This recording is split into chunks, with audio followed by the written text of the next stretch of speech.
So I think that Chanukah is just Hanukkah, isn't it? Which again is just another Jewish tradition. Like Yah doesn't command us to do Hanukkah. Um, so you're saying you don't know what to do now that you're not celebrating Christmas. I know that that's a natural thought process in us. It's probably rooted in covetousness because we have these feasts that we like to do. Or even if it's not even covetous, it's just kind of like, is there something we could get together and celebrate now? And it's more to the point. Our calling. God is waking us up to the truth to fulfill Ezekiel 2 and 3. That's why the Messiah keeps telling us to watch, to watch, to watch. He's saying be a watchman. Watch over the souls of Israel. Which means to rebuke their sins. Which means love your neighbour as yourself. See how it's just all these different idioms for the same exact thing.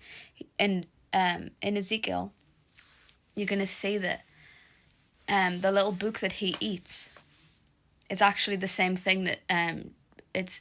So in Revelation 10, 9, 10, 11, you're going to see that John also eats this little book. And within it is Lamentations, Mourning and Woe. And that book is the book of Revelation. And our calling is to be John. It's to be the spirit of John, the spirit of the watchman, to watch over the souls of Israel, to rebuke their sins. That's in lamenting, being like in mourning, are idioms for fulfilling the royal law, basically.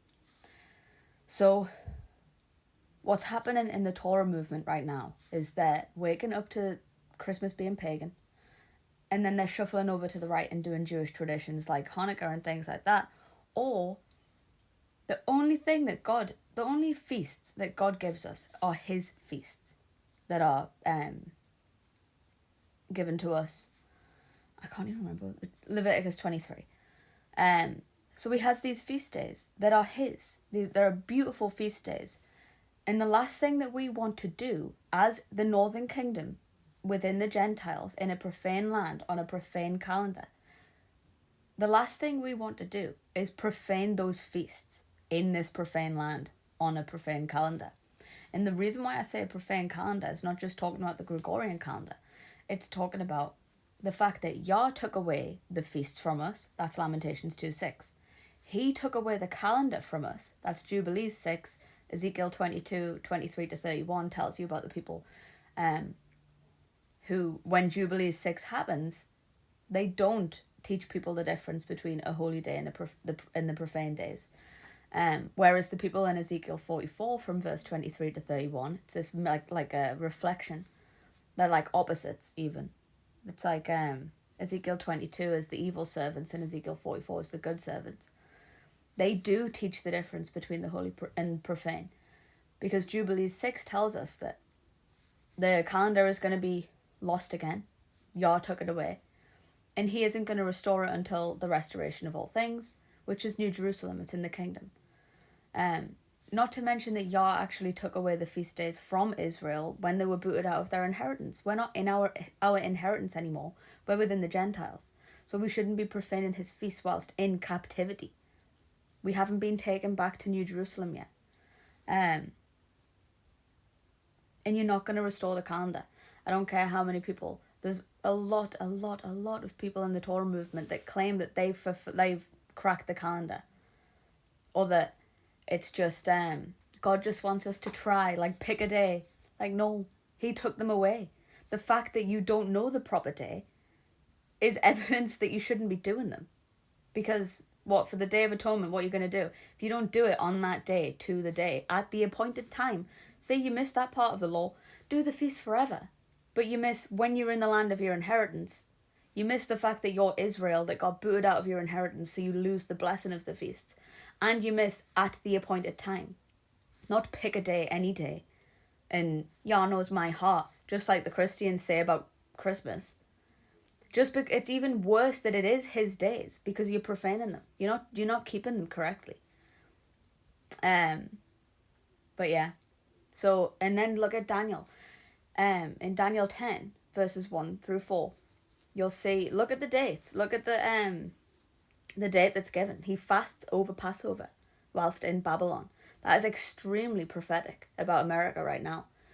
Most of the Torah movement is in America and they're profaning Passover. It's like, was Daniel in sin for not doing Passover?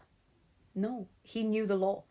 In Hosea 8, the like bullseye prophecy of all of this that none of the Torah movement understand, because they can't be taught prophecy because they're still coveting God's feasts, so they're not actually keeping the Holy Covenant. So then they stop off in knowledge and they don't get taught the whole way, because people can't get rid of covetousness.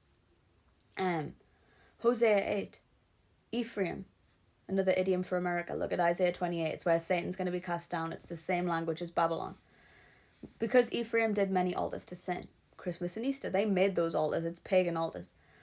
All this is going to remain unto them to sin. And then you find out what those altars are. So then it goes on to say, I have written to him the great things of my law. Meaning Deuteronomy 12 and 16. These are the great things in God's law that they consider a strange thing. It says they're going to consider these great things in his law a strange thing. What? We can't... Why are you saying we shouldn't do the feast? The feasts are forever. Yeah, but they leave off Deuteronomy 12 and 16 at the appointed time in your inheritance. Israel was booted out of the land. That's all throughout the law as well. They considered these great things in his law, the instructions on the feast, as a strange thing. They sacrificed the sacrifice of his offerings. There you go. It's not talking about Christmas anymore. They sacrifice the sacrifice of his offerings and eat it. It says that word for word.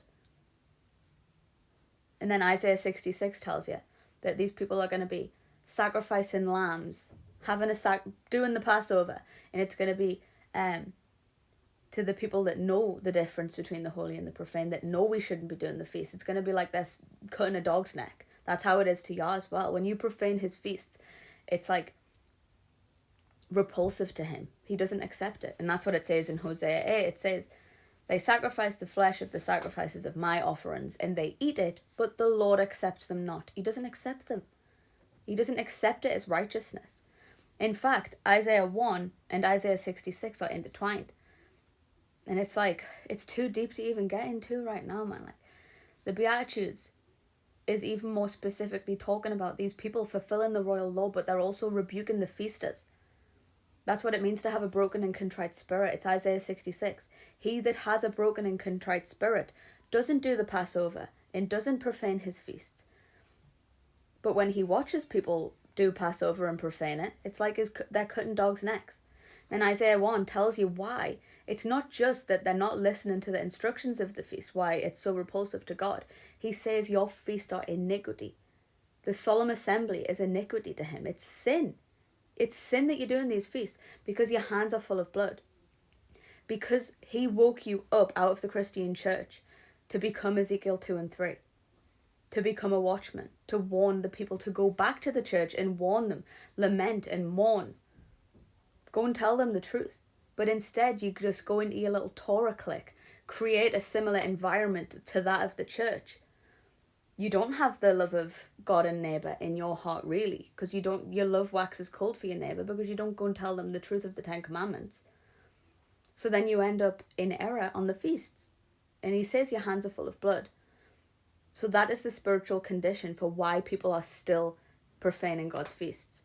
And even when you tell them, that's when it's like, because when you come out of the Christian church, I understand you're going to stumble to the right and you're going to be like, oh, well, we should be doing his feasts. But once you have someone telling you, no, you don't have to do the feasts.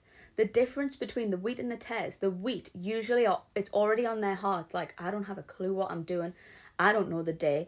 Like, I don't even feel worthy. Do you know how many times I've heard that? And I felt that in myself. So when someone actually showed me the scripture for we shouldn't be doing them, we are profaning his feasts when we do them. It was a relief. Because when you receive the love of the truth, you love the truth when you're corrected. No matter how painful it is, you actually accept it. But all of these tares in the Torah movement, they don't have that same heart.